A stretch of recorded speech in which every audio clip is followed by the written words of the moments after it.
Le Grand Matin Sud Radio, 7h-9h, Jean-Jacques Bourdin. Avec nous, Éric Revel. Bonjour, Éric. Bonjour, Jean-Jacques, bonjour à tous. La situation sociale se dégrade. Les appels à la grève se multiplient. Il y a des plans sociaux, la quadrature budgétaire qui n'est pas bonne.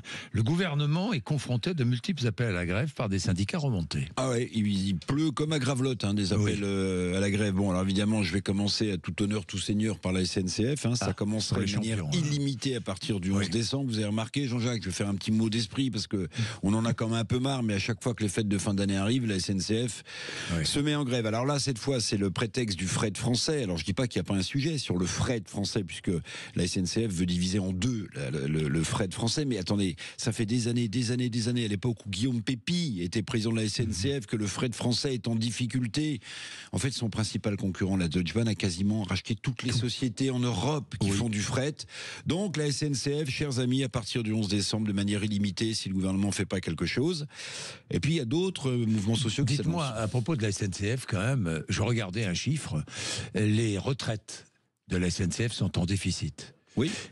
Elles coûtent 3 milliards d'euros à l'État chaque année. 3 milliards d'euros. Alors, vous savez quand même que, Jean-Jacques, il y a une modification du statut. Vous savez ce qu'on appelle la clause du grand-père. C'est-à-dire que les nouveaux embauchés n'auront pas les mêmes avantages, le statut du cheminot, que les anciens. Mais est-ce que un cheminot est extrêmement laissé à l'abandon? Est-ce qu'un cheminot peut se plaindre alors qu'il a un emploi quand même à vie? Bon.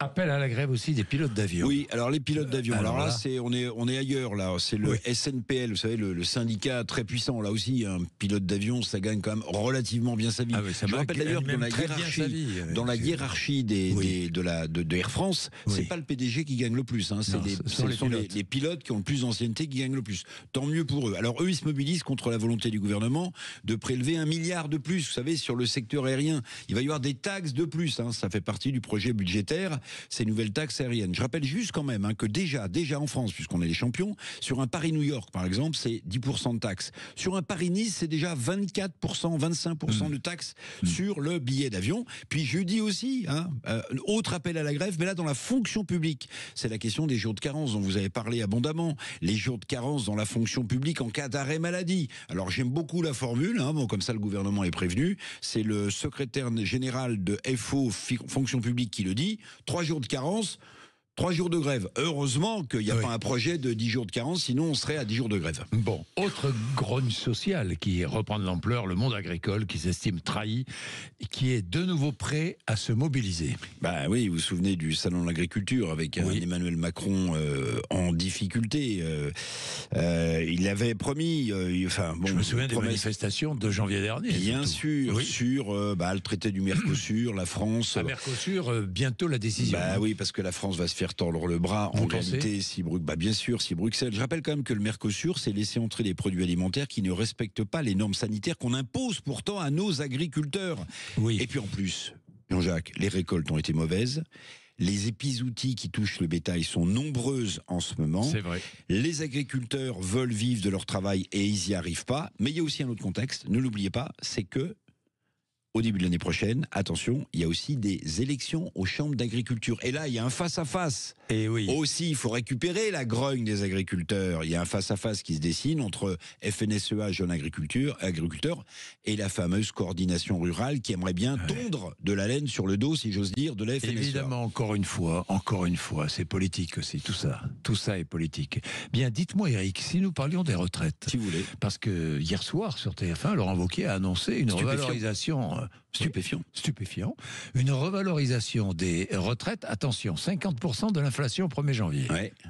Stupéfiant que ce soit Laurent Wauquiez qui annonce. Alors, je ne sais pas ce que Laurent Wauquiez, au nom des LR, a négocié pour que ce ne soit pas le Premier ministre qui annonce ça. C'est quand même tout à fait étonnant. Il n'est même pas ministre, je le rappelle. Non. Donc, c'est stupéfiant que ce soit lui qui l'annonce.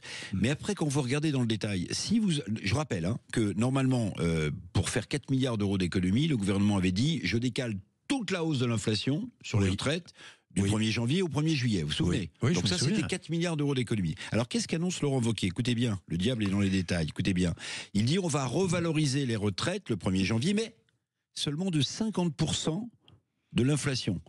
50% de l'inflation. Ou ça va faire 0,8, 0,9 quoi. Ça va faire 0,6. Allez, on est à 1,2. On est à 1,2. Ouais, on est à 1,2 en ce moment. Bon. Et puis il dit, à partir du 1er juillet, les petites retraites, elles, seront majorées de l'intégralité de l'inflation. Mais en réalité, au passage, l'État va quand même faire 3 milliards d'euros d'économie et on va quand même prendre 1 milliard sur le dos des retraités, puisque vous allez augmenter les retraites que de 50% du taux de l'inflation. Donc il y a un tour de passe-passe politique, il y a un tour de passe-passe financière, et malheureusement, les retraités, j'allais dire moyens, ils vont faire les frais de cette annonce. Merci Eric, il est 7h29. Je vous invite à écouter mon invité de 7h40. Ce sujet est passionnant. Une étude approfondie du Haut Conseil de l'enfance et de l'adolescence est dévoilée aujourd'hui, et nous la dévoilons ce matin sur Sud Radio. 2 ans de travail, elle est inquiétante. Les enfants et les adolescents sortent de moins en moins dehors. Oui, sortent de moins en moins dehors. Vous l'avez constaté chez vous. Dites-nous, racontez-nous. 0826 300 300, je vous prendrai tout à l'heure, évidemment, à 8h moins 10.